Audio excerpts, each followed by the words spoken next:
This is the web transcription service of the Royal Canadian Military Institute, presenting Military History Night for April the 29th, 2013. Tonight we feature Professor Sunil Ram speaking on the Battle of Kadesh, fought in 1274 BC between the Pharaoh of Egypt, Ramesses II, and the Kingdom of the Hittites.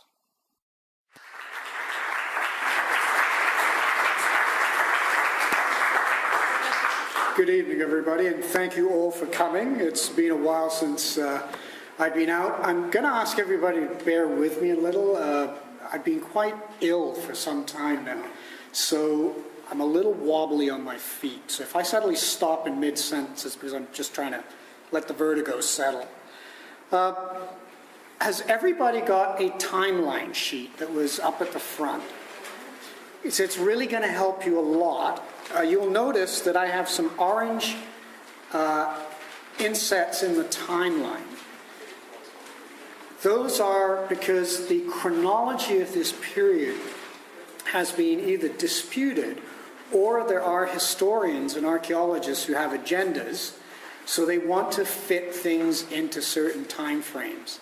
So the dates I'm using are the generally accepted ones. And you'll understand why we've got such a wide topic. Why is Kadesh historically relevant is really the question.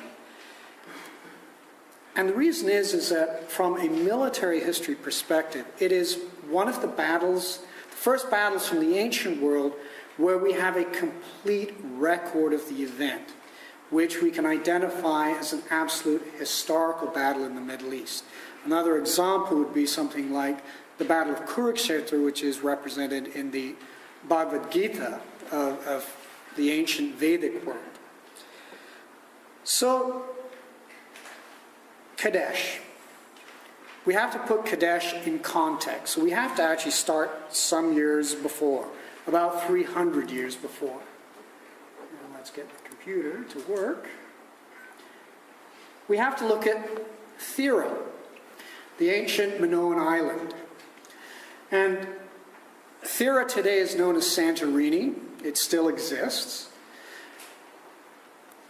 There was a great explosion in Thera. I'm not going to go through the dates, etc. You can see them up there. What it created was a complete and utter disruption of the Mediterranean world. And more specifically, the Eastern Mediterranean was essentially destroyed as a civilization. And that civilization was the Minoan culture. And that was centered on Crete. Thera was one of its northern outposts. What it did was it disrupted trade, it disrupted the environment, and it created a mass exodus of people who we will encounter many times during this historical wonder. Now, Thera, and this is my argument, you can choose to disagree, is in fact the historical Atlantis. Plato, of course, is the source that we use for Atlantis. And everybody knows the story of how Plato goes, Atlantis is west of the Pillars of Hercules. This is the primary measure everybody uses. And of course, everyone knows the Pillars of Hercules today are in fact the Straits of Gibraltar. So if it's west, it should be in the Atlantic. But that's the first major error amateurs make about archaeology in this region. The ancient Pillars of Hercules, which were well known at the time, fall somewhere in the eastern Mediterranean. They could be as far out as Malta. Other examples are actually the straits in the Bosphorus leading to the Black Sea, which is in fact the route that Jason and the Argonauts took. So what we have is a modern misrepresentation. Now, if we look at the Minoan culture and we look at the archaeology that we do have, this is a highly advanced culture. Its art was advanced, its technology was advanced. It was the dominant power in the central and eastern Mediterranean at the time. The explosion of Thera was so massive that the island itself, that's a modern image of it. That's what was left. But interestingly, you'll notice the rising of the caldera in the center of that image. And one of the descriptions that is given by Plato is, of course, that this was an island of circular harbors. And in fact, when we look at the physical remains of Thera today and we look at the structure of the island in theory, we can sort of project backwards what the island looked like, it fits the Homeric myth, the Platonic myth. And therefore, Plato is recording a real event in a real location that we can actually identify. And between historians and archaeologists, we generally see Thera as the model of Atlantis. And what Atlantis was the larger Minoan culture based in Crete. King Minos, all those stories. So, here we have the destruction of a major culture which creates a ripple effect throughout the region.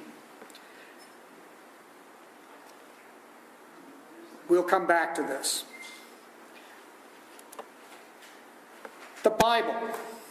Of course, Pharaoh is not named in the Bible. But, of course, we all think it's Yul Brynner. At least most people do. And the majority of the modern mythology of the Exodus is predicated on the Charlton Heston movie. Most of it is, in fact, empirically wrong.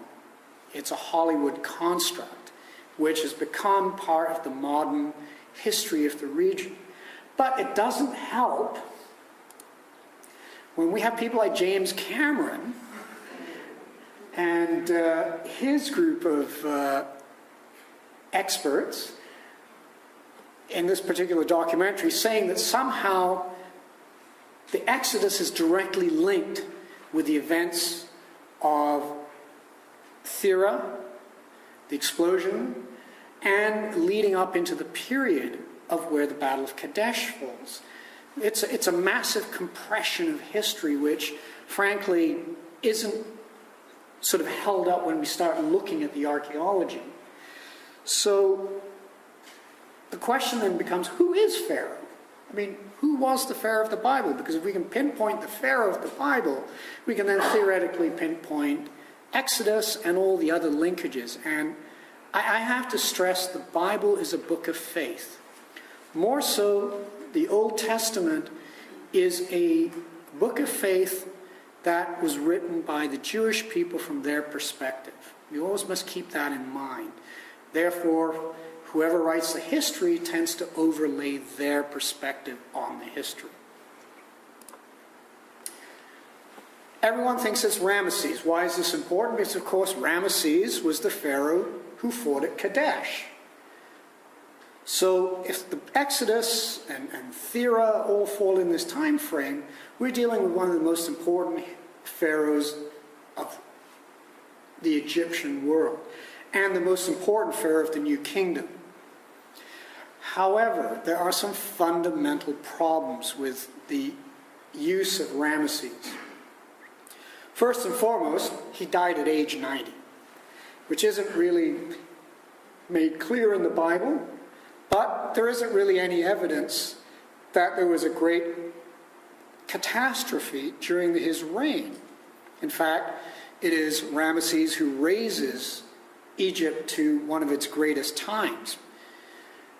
The other aspect of the Bible story, of course, is, the first son died under the plagues. The problem is that Ramesses' first son died at approximately age 25. Now, the historical myth is that, of course, he was a young child. But, of course, the Bible doesn't specify. It only says the firstborn died. Evidence shows that, and this is physical evidence of what we think is the mummy of his first son, is that he died from actually a physical blow, not a disease. So, again, the forensics and the archaeology tend to discount Ramesses as the pharaoh of the Bible, which then, of course, begs the question, who is it? And there's a lot of candidates. So we're just going to ignore him. And we're going to move on to Thutmose III. who was around somewhat before Ramesses. Now, why do we think, and this is purely my analysis, so you can contradict me all you want on this one, but why do we think it's Thutmose? There's several reasons. He, like Ramesses, was a great builder, but he rebuilt the Egyptian world far more than Ramesses did. Also, his firstborn did die young, interestingly. We have an account of that. What's also interesting is that at the tail end of his reign, he was actually a co-pharaoh, and this happened a lot during the pharaonic period. You get two pharaohs at the same time, a father who was either too sick or a son who was sort of taking over. And his son was reasonably young, and his son, so Thutmose' grandson, did die young. So we have some of the key elements of the biblical story that tie quite well with the story of Thutmose. Now, what we also have is some of, and this is just one of my personal little things, we're not going to go into the detail of the Exodus, but let me correct a major historical error. It wasn't the Red Sea that was parted. That is a mistranslation. It was the Reed Sea. And the Reed Sea you could walk over.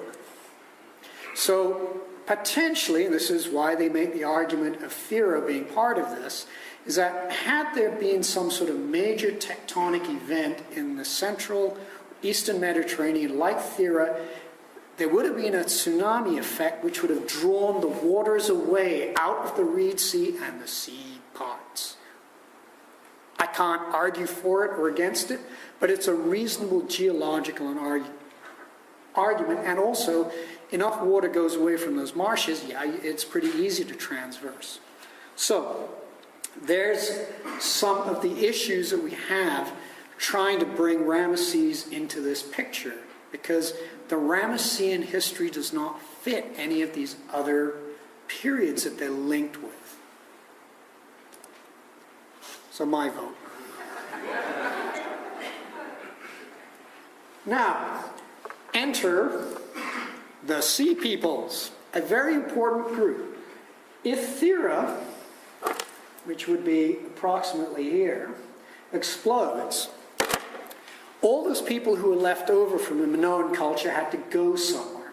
And we have records of multiple invasions over several hundred years of a generic group of people called the Sea Peoples, made up of multiple different groups, most of whom we think we've identified. I'm not going to go through the whole list for sake of brevity, but you can hopefully see, assuming you can read tiny, tiny writing there, there's some lists. And again, we see the Sea Peoples enter into the Battle of Kadesh. In fact, as we will encounter them, they are in fact fighting on the side of Ramesses. So we see a linkage in history over time where the Sea Peoples come and disrupt what is left of the Mediterranean. It creates a social upheaval through the great empires of the region. So it is something to consider in our ongoing story. These are the several invasions that we have recorded, and the Amarna letters are where some of them are recorded.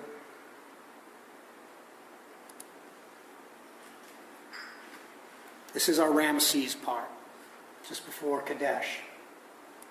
And the Shardana, or Shardana, there's different names used for them, we think are probably Sardinians, people from Sardinia.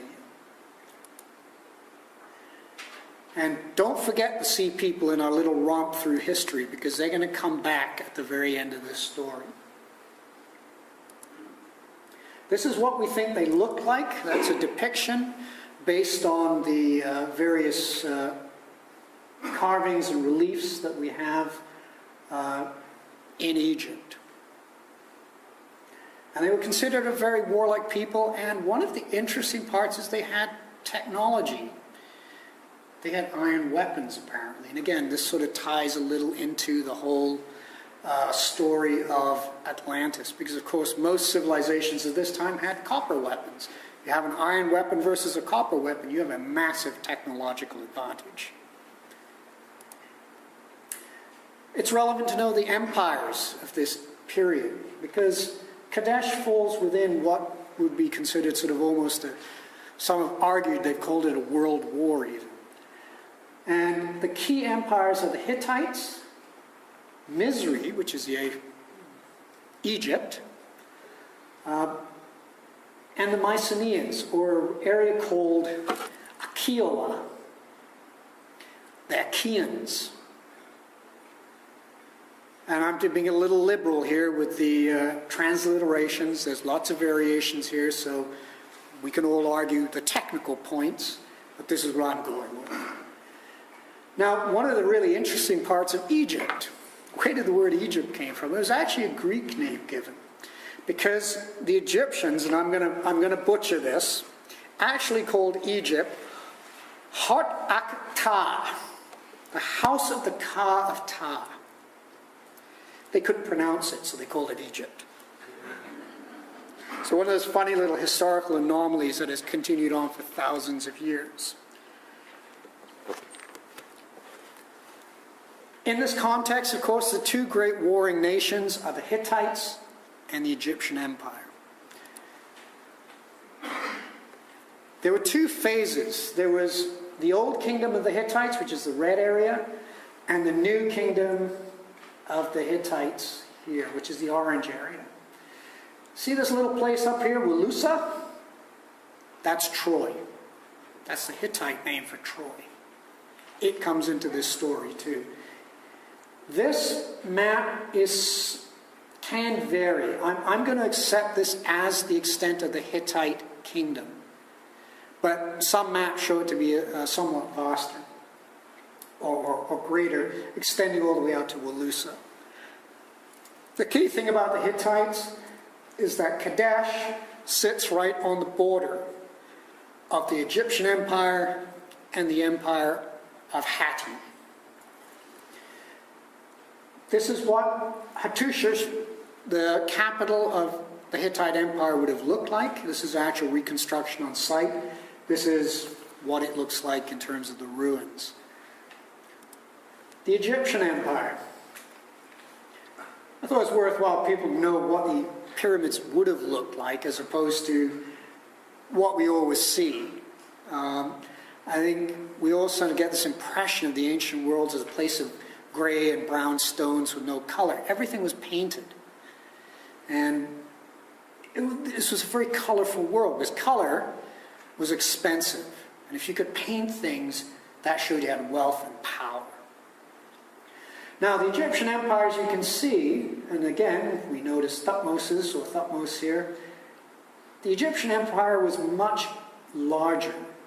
Ramesses was actually the pharaoh who rebuilt the empire in the New Kingdom after the Hyksos had conquered the old Egyptian world, and then eventually the Egyptians took it back, and Ramesses expands that period, and therefore this is why Kadesh becomes very important in that expansion process.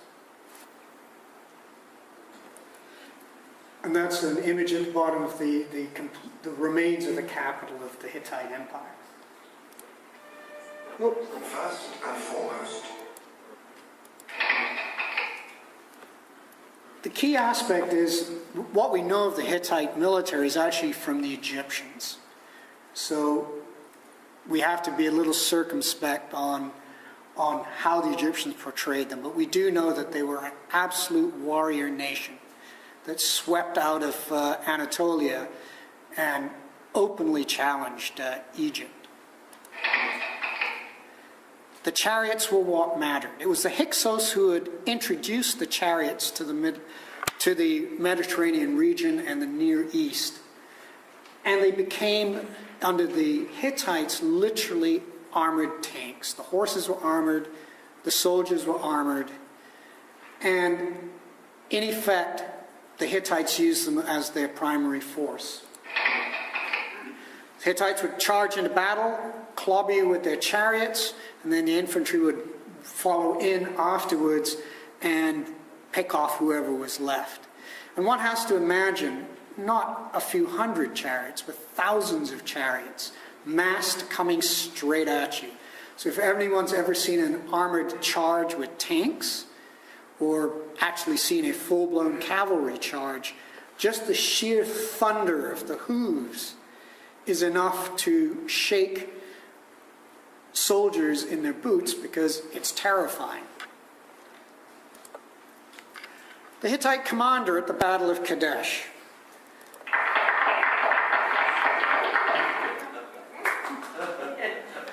And I'm going to butcher the name, King Mutawali, or Muatalai, depending on which one you want to use as a pronunciation. He'd been king for some time. We think he was in his late 40s or early 50s. He'd reigned for about 20 years. He was an experienced leader. And it's very important to make that point, because to be king of the Hittites meant you had to kill all your rivals. This is one of the problems with the Hittite Empire, was that the changing of the guard, so to speak, amongst the ruling elite was through the death of all your opponents, or getting everybody else to agree with you. Otherwise, you'd kill them. He was considered bold, and he was also dealing with a large strategic problem. He had the Egyptians to the south, and he now had the Mycenaeans, which are our Achaeans, the Kiowa, of which Troy was part of that world. So we see the Greeks of Mycenae, or the Mycenaeans, the Spartans, the Mycenaeans, the Ionians, etc., were slowly expanding into Hittite territory. He could not fight a two-front war.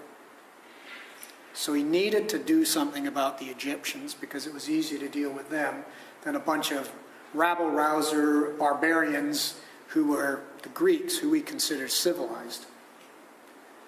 The two images at the bottom are pretty much the only images that we have of this particular king.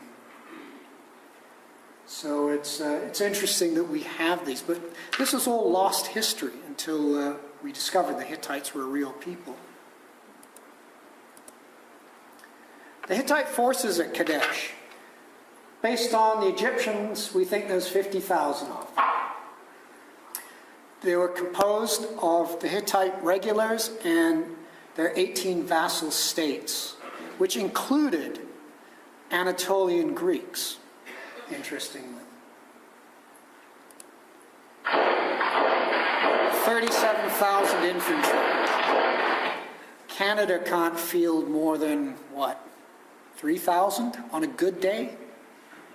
So this is a major army by even modern standards. Their army included archers built in, so they had ready long-range and medium-range fire, if we want to put that in military context. And of course, what mattered, the chariots. The chariots were a separate force that operated independently of the infantry. And there were two types, heavy chariots and light chariots. And we'll go into the details of these in a second. The heavy chariot, the tank. A three-man chariot. The critical aspect of this chariot was that wheel. By moving the wheel from the rear of the chariot and centering it, allowed for greater stability, which allowed for a three-man force, which upped your firepower essentially by 100%, which is a huge, huge change in a battlefield. Also, they armored their chariots. Now, something that's not depicted here is a lot of times off the spokes they also had blades or spikes. So they didn't actually have to hit you, they could just drive by and clip your legs. That's a very terrifying effect for unarmored infantry especially. Your reaction as infantry is you're going to step out of the way, thus breaking your formation, thus the heavy chariots break your line very rapidly. The way they fought was as they went by, they'd chuck a spear at you, or they just jab you. So as you're wheeling as an infantryman, suddenly you get the spear plowed into you, but it's not one chariot, it's 5 or 6 chariots hitting your front line at the same time. That was an immense amount of firepower that they could put onto you. And at speed, because let's also include inertia. If I'm moving forward and I throw a spear at you, I also have the added inertia of the chariot put into that spear. That's going to go right through your armor. They also had light chariots. These are the traditional chariots of the era. And these were used more as archery platforms and as a secondary skirmish line. So this is where they get the added firepower in the battle. The infantry. The infantry were pretty basic, but they did have light armor. And one of the interesting things is the Egyptians insulted them. They called them Humpty, which means essentially women soldiers because their hair was long.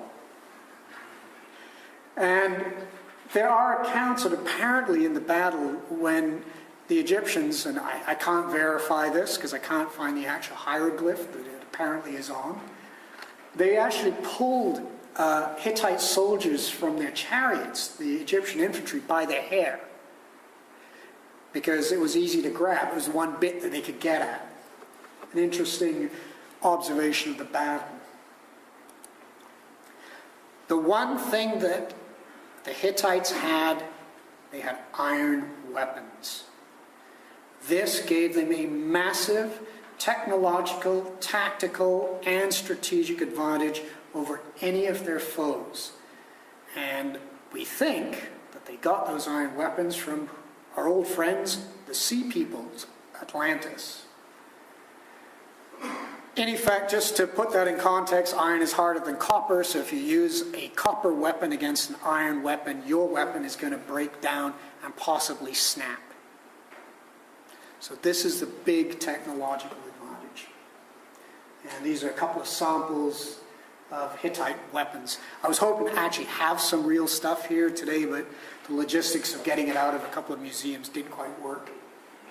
Well, I didn't have the time, would be more appropriate, to do the paperwork. The Egyptian commander is, of course, Ramesses the Great, ostensibly not the Pharaoh of the Bible. He's very different. He's only 25 years old. He's only been in power for 5 years. It is very clear that the Hittites chose to attack when they did because they were testing to see if they could challenge the new Egyptian pharaoh. Now, he is a war leader. There's no question about that, because almost immediately he heads into, it's actually in the region of Libya, and also in the region of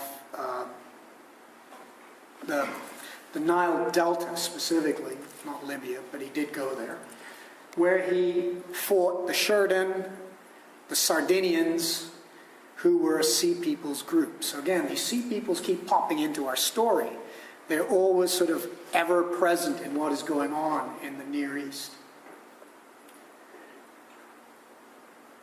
So he's a proven war leader. That's a very important point, but he's young and relatively inexperienced. And in all battle analysis, you always have to look at the capabilities of the leaders, the key leaders who are making the decisions, because it affects how the battle may play out.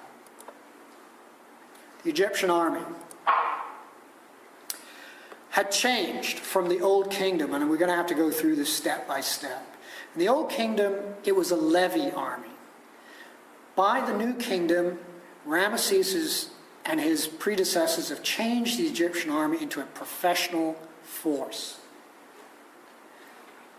The chariots are state-owned, but ridden by a noble class. They're an elite. The big difference about Egyptian chariots is they're generally faster and more agile than their equivalent Anatolian models. And that's because the Egyptians had shifted the axle slightly. We know this, and we'll find out why in a few minutes. Again, the Egyptians changed their formations into a professional class of soldier made up primarily of Nubians. The Nubians were the professional class in the Old Kingdom, but they were a very small corps. Now they fill out the ranks. But also, there aren't enough soldiers, as we all discover in modern times, so there's a lot of mercenary elements within the Egyptian army. The chariots are used in a totally different way by the Egyptians. They're used as long-range artillery harassment. So they ride the chariots in, pelt you with arrows, and ride away before you can do anything. They might take a few of you, and then they come around and they do it again. And they use it as a form of skirmish line. Depicted in the films, you tend to see these massive chariots charging at each other. That's not what the Egyptians seem to have done. The infantry troops were organized into corps divisions, but unlike the combined arms idea, where you have, in modern times, heavy machine guns, light machine guns, a mortar team, and you clump them all together, the Egyptians separated them. You had solely spear brigades, archery brigades, axe brigades, slinger brigades, although they weren't using slings by this period. The interesting part is the best soldiers, the newest, the soldiers the most experienced were always put in the front ranks. The less experienced to the back would be the newest recruits. That way, an Egyptian line would not break, because the best troops are the ones who are fighting at the front, and the ones in the rear would tend to hold their ground. It was a very interesting psychological adaptation for close quarter combat, because of course all combat in this period is close quarter. And there were numerous technological changes to Egyptian weapons, and we'll detail those in a second. The Egyptian army at Kadesh, 20,000 men, so about considerably less, but still more than the Canadian army can field today on a good day. There were Nubians, of course, as the regulars. There were Canaanite auxiliaries. Now, this is a little subject to interpretation. Some historians say this was an elite force. I frankly don't see any evidence of this. There is much more evidence to show that there was some sort of levies that were raised as Ramesses moved northwards up to Kadesh. And of course, those damn sea people again. There they are. They're now no longer fighting. They're as part of Ramesses' army. Not only that, they've become an elite force, which again ties into sort of the oldest story of Atlantis, superior troops, superior society. Again, somewhat a little conjecture here, but they end up as part of his royal guard. His infantry. 4 divisions named after gods. These included archers, but here's the big difference. The chariots were spread out within the 4 divisions, 500 chariots each. These were all light chariots. And this is what they look like. The Egyptians had some limited armor, but remember, they're fighting in a very hot environment. So Egyptian troops preferred not to have armor because it was too heavy and it was cumbersome in the heat. They couldn't operate well. So this is a different technological issue than the Hittites, who came from much colder climate in central Anatolia, and they wore armor. Interesting point here, the hand. The body count for the pharaoh was done by cutting off the hand of the enemy. Some say the left, others say the right, but it was one or the other. And you would literally, as a soldier on the battlefield, hack the hand off, collect it in a bag, come in front of the pharaoh, his generals, your officers, and dump your bag and count the hands. That's how they got the body count.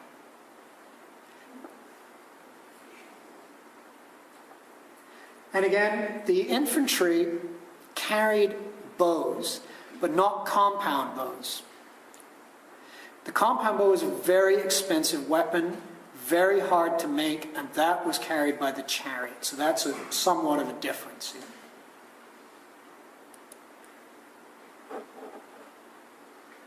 They had a special weapon, the Kadesh. And the oddest weapon of all, the Egyptian throwing stick, which was actually a quite ancient weapon. Most of you know a throwing stick as a boomerang. These ones don't come back.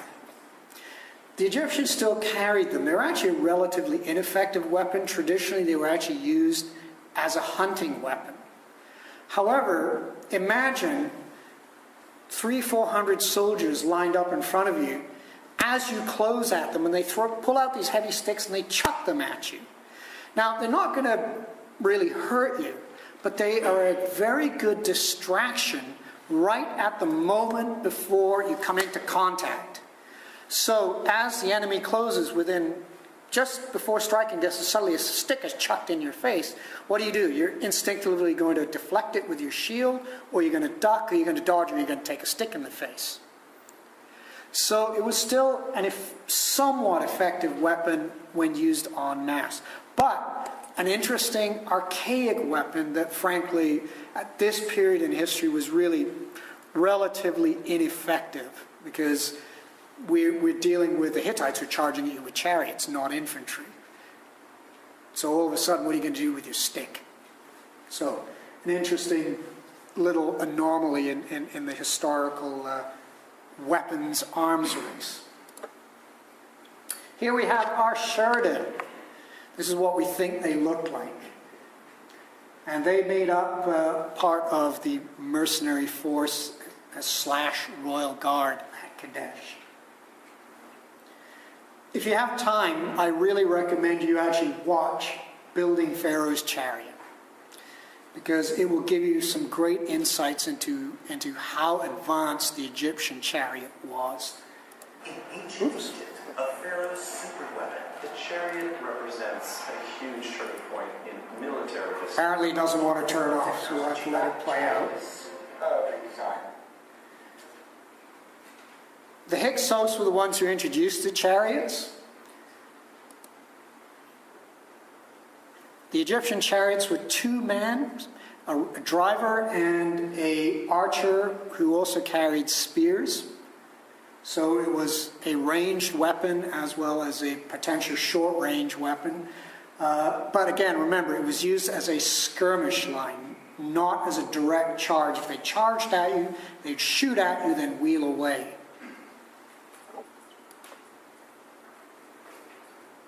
And, of course, the chariots were actually used, unlike the Hittite chariots, as a mechanism to allow the infantry to engage.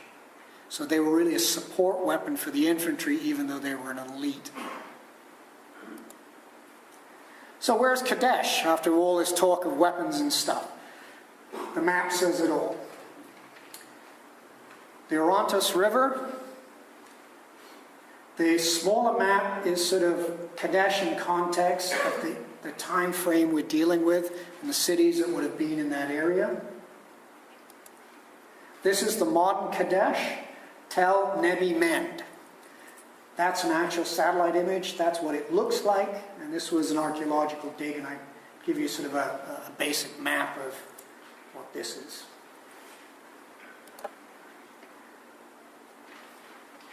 Before the battle, Ramesses moves from Pi Ramesses, which is actually a very important city.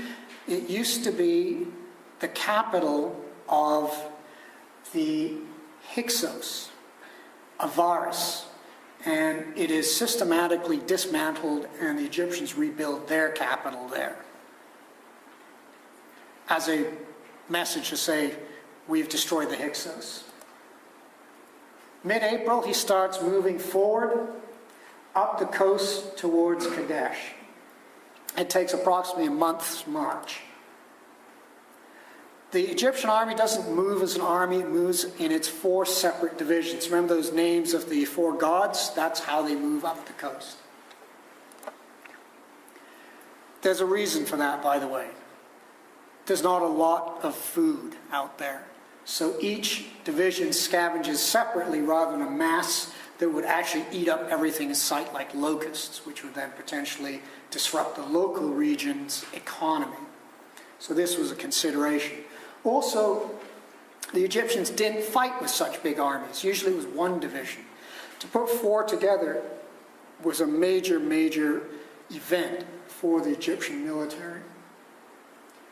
Late May, Ramesses reaches Kadesh. He's about 1 day's march with the Amun division. The Nerin force has gone along the coast, and this is why I'm going to argue that this were actually levies that were taken along rather than a sort of an elite force. They have moved somewhat north of Kadesh, and they will return to the battle soon. Ramesses' first tactical maneuver, an error, is as the 4 divisions move in their formation up the coast towards Kadesh, they get to the river and they capture some Bedouin. Now, it seems that these Bedouin were actually sent there by the Hittites as a decoy, because they give a story that the Hittites aren't at Kadesh. So a bit of counterintelligence before the battle. And it also shows the youth of Ramesses, because he accepts the story without doing any reconnaissance. So, believing the story, he says, okay, Kadesh is mine. I'm going to set up camp, let my army rest, wait for the rest of my divisions to catch up, who are some hours, if not upwards of half a day behind. The next morning, they actually capture some Hittite scouts, only to discover the Hittites aren't miles and miles away. They're hiding on the other side of the Tell of Kadesh, as you could see the rise in the picture I'd shown earlier. So all of a sudden, Ramesses has one division against the whole of the Hittite army. He's outnumbered approximately 30,000 to 5,000 at this point. We move into the battle, and I'm breaking it down into sort of 3 phases. Bear with the map. The location of the Hittite camp is actually inaccurate. I didn't get a chance to change it.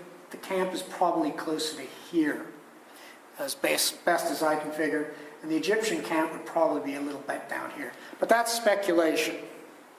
That's all it is. We could put these things pretty much anywhere in terms of the general locations. Ramesses, of course, hearing that the Hittites are there, sends a message back to the Ra division and Ta that, hey, you better hurry up and come and find us. That's his second tactical error, because he hasn't done any reconnaissance.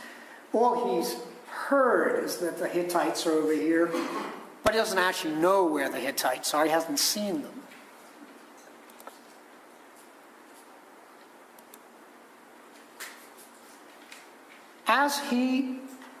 As the Ra division moves forward to meet up with Amun, the Hittites do a classic Hittite full chariot charge, flanking the division which is not formed up to fight but is in column of route. That's in marching along happily at speed because they're trying to catch up.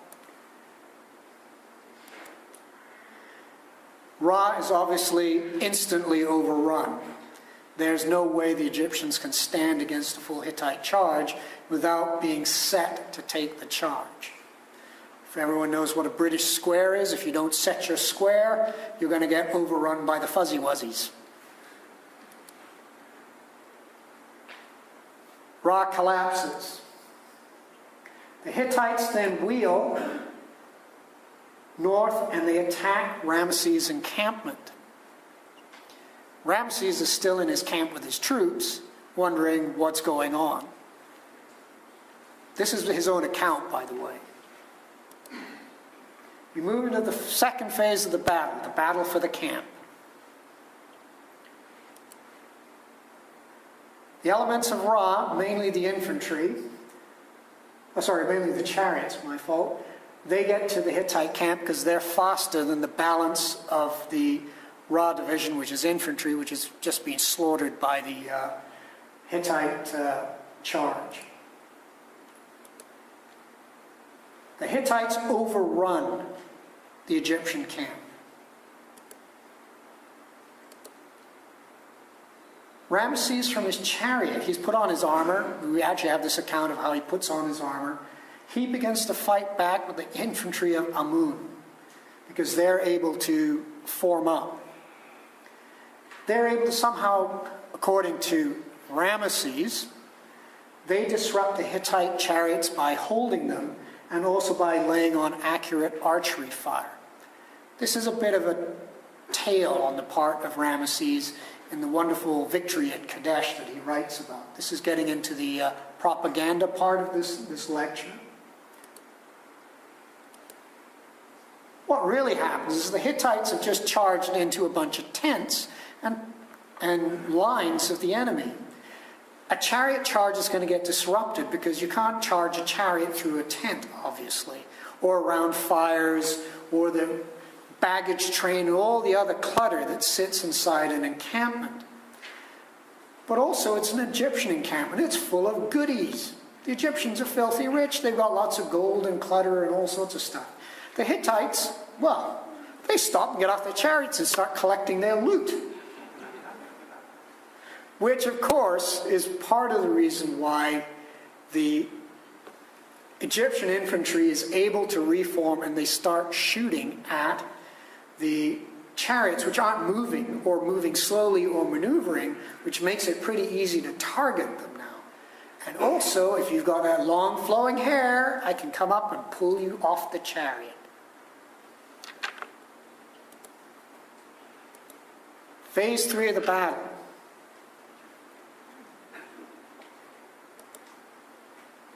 Ramesses takes advantage of this moment. This is the first solid tactical move that he makes in the battle. He's effectively lost the Battle of Kadesh at this moment. He takes his chariots and he sweeps around and he charges the disrupted Hittite chariot force because it's no longer in a solid formation. And of course, it's what elements have moved out of the camp are now disrupted as well. The result is, at the same time, those Nerin chaps that we're not sure who exactly they are, they show up. So all of a sudden, the Hittite force is now facing a pincer. And Nerin apparently has chariots as well. The Hittites cannot maneuver, given that they are in a pincer. They're also disrupted by the Egyptian infantry, accurate archery fire from the Egyptians, and they're actually getting slaughtered at this point.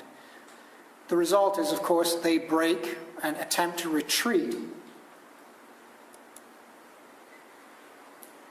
There are several fords, which are the only places that you can cross the Orontos.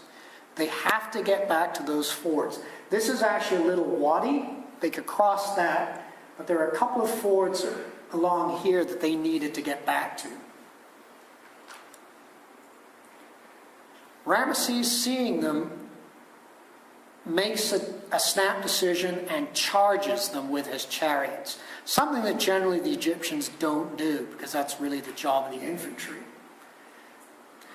What he does is he forces them towards the Orontos, which is the way they're going, to those fords.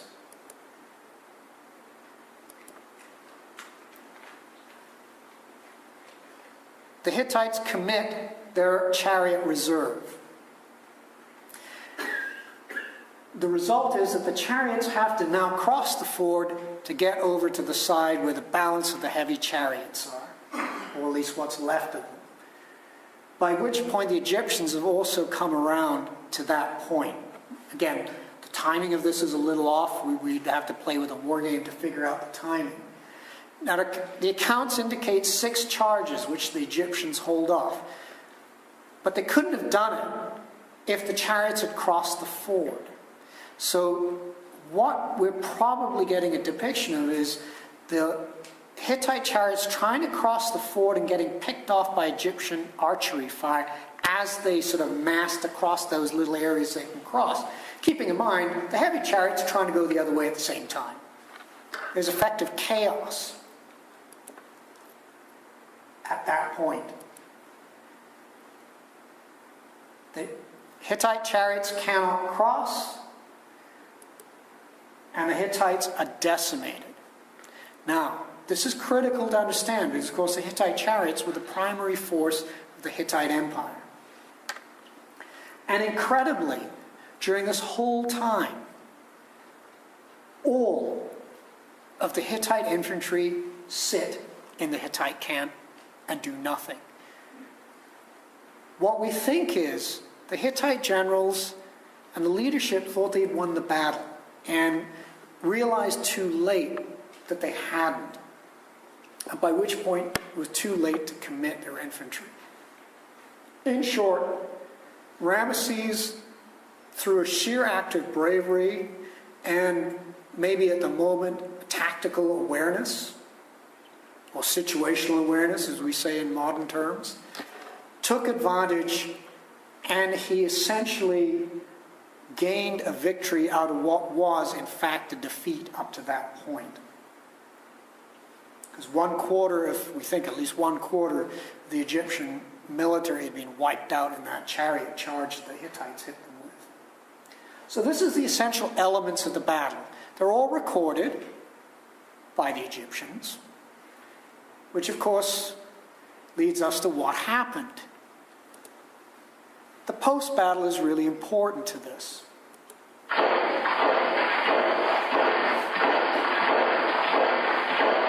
Hittite infantry just simply walks inside the walls of Kadesh. They still outnumber the Egyptian force. What do the Egyptians do? Well, they don't actually have enough forces to take on an entrenched force inside a defendable position, the city of Kadesh. So Ramesses turns around and leaves. And the whole Egyptian army retreats. And in fact, he retreats back into Egypt.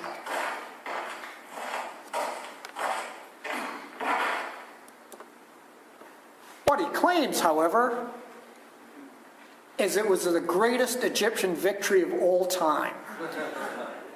We defeated those evil, batty Hittites, those long-haired women soldiers.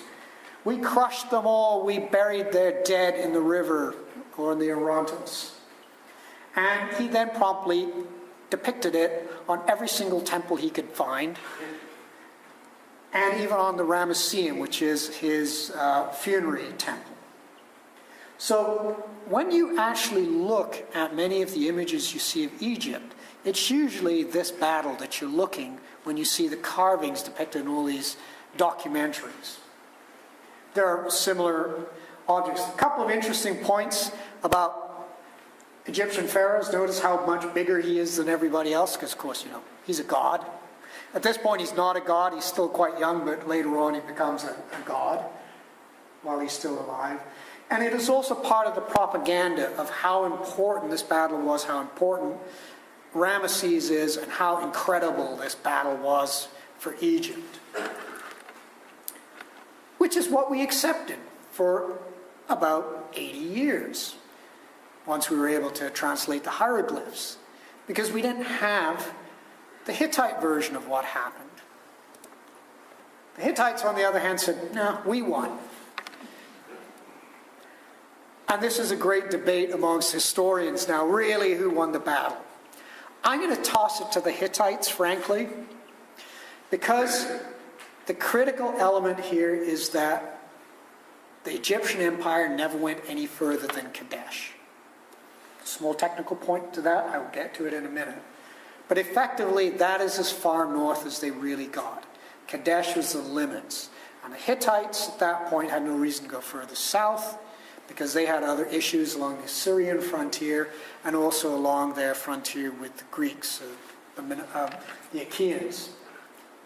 We don't have a direct reference to the Battle of Kadesh. What we have are elements referencing it from the remnants of the various diplomatic archives that have been found and translated. But one of the interesting points is the brother of the king at Kadesh complaining to Ramesses, saying, you're not telling the truth. What was all this hoopla about you won? And it's a formal letter. And we have Ramesses' reply saying, what are you talking about? We won. So it's an interesting dialogue that we actually have historically of that period. So what we have is a partial victory for the Hittites and a Pyrrhic victory for the Egyptians, is my analysis of the battle. What happens is, however, is that Ramesses isn't so happy about this. And he ends up attempting to take Kadesh at least 2 more times. He does in fact take it, but he can't hold it. And the Hittites actually retake it. And this is a matter of about a year. So the result is there's a stalemate on that frontier. Let's look at the DMZ between North and South Korea. They're both at war, but no one's going to win.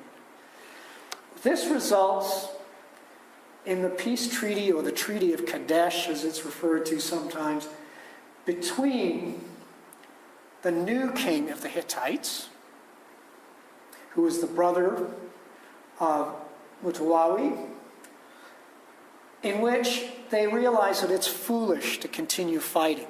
So this is the first actual complete peace treaty with all the subcomponents, subparagraphs of Addendum C. We have it all. It includes things like, okay, if this is going to happen, you, Ramesses, have to marry a Hittite princess and bring her to Egypt so that, we won't fight each other. So it's a very interesting document. Again, I'm not going to go into the details. It'll bore you to death. If you want a fun diplomatic archive to read, it's fully translated. The result, in terms of the larger historical context, the end of Ramesses' reign, we see a slow decline of Egypt. Egypt goes no further. In terms of the Sea Peoples, they return. As we saw earlier, there's a series of Sea Peoples attacks. So we see this constant nibbling at the edges of the Egyptian Empire by a group of potentially technologically advanced people who are continually hitting the Egyptians in waves. Now, the Egyptians hold them off, but at a cost. You keep fighting wars, eventually you empty your treasury. Simple, basic economics. Now, what happens to the Hittites? Because of the built-in rivalry of the Hittite ruling elite of having to kill each other to stay in power, essentially the Hittites kill themselves off. They break their own rules. And the result is that the Hittite Empire collapses. And what we see is, of course, the pressure from the Assyrians, the vassal states along the western part of the Hittite Empire break away. One of those is Troy. The Trojan War was a real war. It relates to this period. Now, we do have a bit of an issue with the date. Most modern historians like to make it around 1250 BCE. By the way, for those of you not familiar with the term BCE, it's before current era, since we've given up this before Christ business now, officially in the historical world. And if we're talking about AD, we use the term CE, current era. It's not me being politically correct, so for those of you who know me, I'm not, but it's a better way of saying things. So here we have Troy. We see the Trojan War occurring and the Hittites losing power in that region. We do have the diplomatic archives. If you ever have time, look at the work of Michael Wood and the Trojan War. It's a brilliant documentary made about 20 years ago and addresses some of these great historical issues. And Michael Wood does a far better job than I ever would on the Trojan War, so I do recommend you take a look at it. Here's Troy. Real place. It is Ilium. The ancient name was Wilusa, and as we go through the language to the Homeric Troy, we get Wilusa, Wilus, Ilias, and the hill of Ilium, which is what Heinrich Schliemann dug up and destroyed the archaeology of, because really he was a treasure hunter, not an archaeologist. But he did prove that, for example, when Homer talked of the great walls of Troy, they really are there. And apparently, if we believe the archaeologist, Troy 6 is in fact the Troy of the Homeric epic. And there we have it. Questions? If I haven't bored you all to death yet.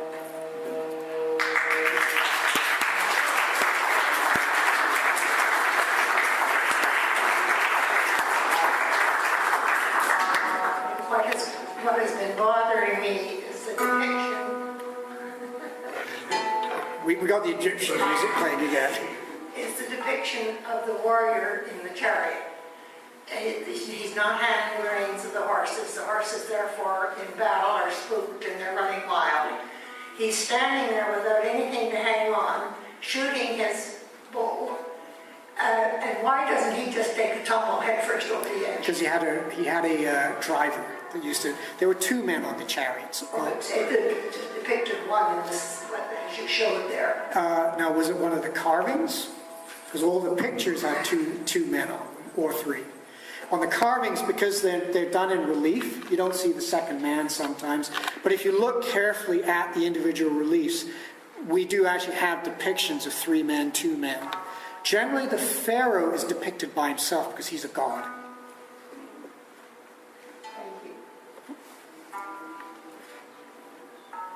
So you mentioned the peace treaty. I was curious if it was widely distributed. I know you mentioned a lot of the hieroglyphs that were recorded from the actual battle. I think it's papyrus that was the papyrus, there are papyrus scrolls that reference it, but the way that the Egyptians used to tell of their glorious victories was, remember, people were illiterate, so they couldn't read, certainly couldn't read papyrus.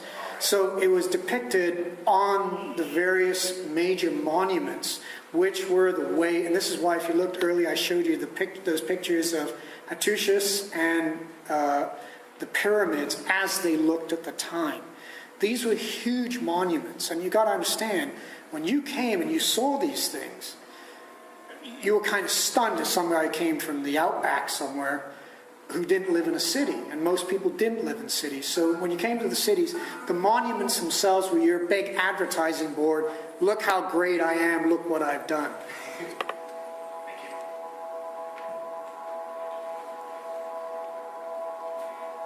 A few years ago, I had the chance to visit the British Museum in London and walked up to the Rosetta Stone, which is a massive piece of stone. It's very impressive. And I just wondered what that revealed to us about what we learned from it and what that revealed about battles like this. If you have some comment as far as it would... Well, without the Rosetta Stone, we would have never been able to translate the hieroglyphs of Egypt. And therefore, we would have never been able to find out what was being said on these buildings. That's why the term a Rosetta Stone has become ubiquitous in the English language as a key to knowledge. And it really became that. It is, and I've seen that myself. London being my hometown, funny enough. So yes, it is one of the most important objects in terms of unraveling the history of that region and time. I'm curious also about the horses, the breeds and the training, and the fact that, yes, I saw in the images the armor that they had around the sides, but nothing on the legs from what I could see. Why would you not go for the front legs and immediately being able to symbolize the chariots? In terms of the Hittites heavy chariots had long chain armor that hung low. So, but remember, a horse is running at speed. Armor on its legs can impede it. And you cannot confuse these horses with the heavy war horses of the Middle Ages. Totally different breed, used in a totally different way. And a lot of times, again, the armor that we tend to see on those horses is plate armor, which is jointed. That stuff didn't exist at this period. So you couldn't really put armor on the horse because you couldn't get his joint to move. And yes, certainly attacking a horse and its legs was a way of taking down the horse. But the problem is that, remember, there's people on the chariot attacking you while you're trying to concentrate on this thing coming at you at speed.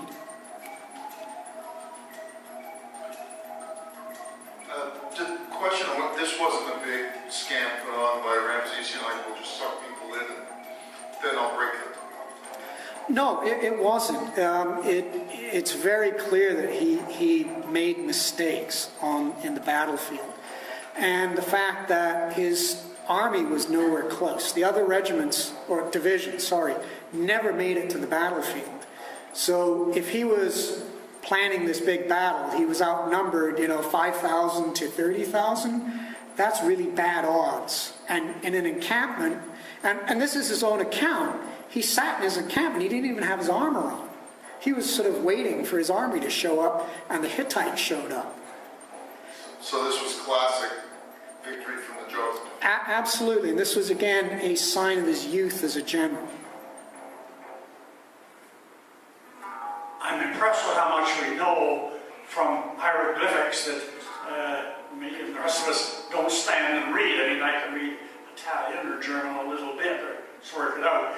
Is this all dependent on what they learned from the Rosetta Stone, which allowed us to break into the cuneiform writing, or were we learning from other sources? The Rosetta Stone allowed us to get into the hieroglyphics. Cuneiform was the Hittite language, and that was a different sequence of translations at a different time frame.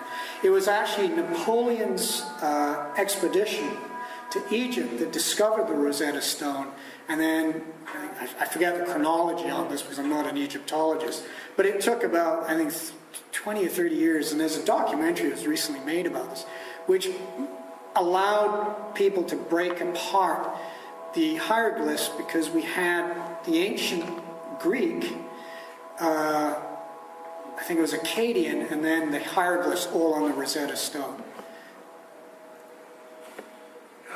Sunil, do we know what caused the decline and obsolescence of the chariot as a main force weapon?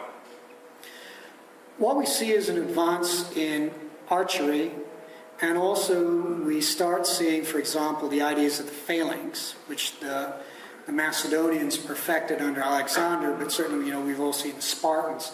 Essentially, the chariot was a great weapon as long as you didn't have great big lines of pointy sticks blocking you, i.e. the phalanx and large spears, and large-scale archery. This kind of goes back to Anne's question about the horses. Horses were vulnerable to archery fire. So again, the horses of that period aren't particularly large animals. How much armor can you put on them before they become too slow?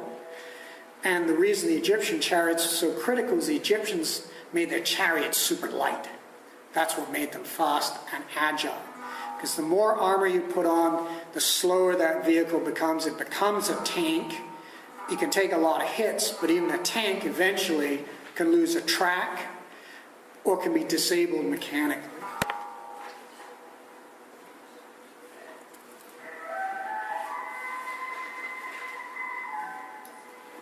Are there any more questions? I guess we've got time for one more if anybody has a question.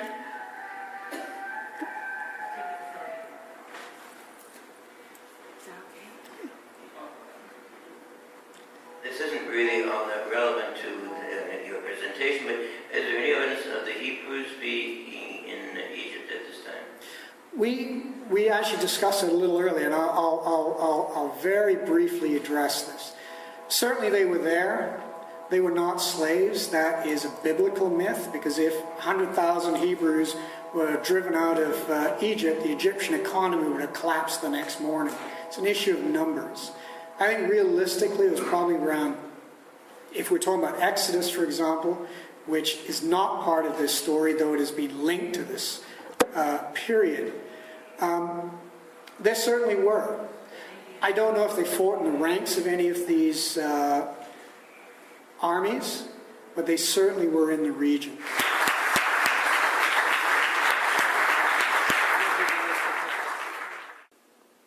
On behalf of the RCMI, this is Eric Morse saying thank you for listening to us today. Watch for announcements of future event transcripts, and we hope that you will be able to join us in person for our regular speakers events. Once again, thank you for tuning into our podcasts, and have a wonderful day.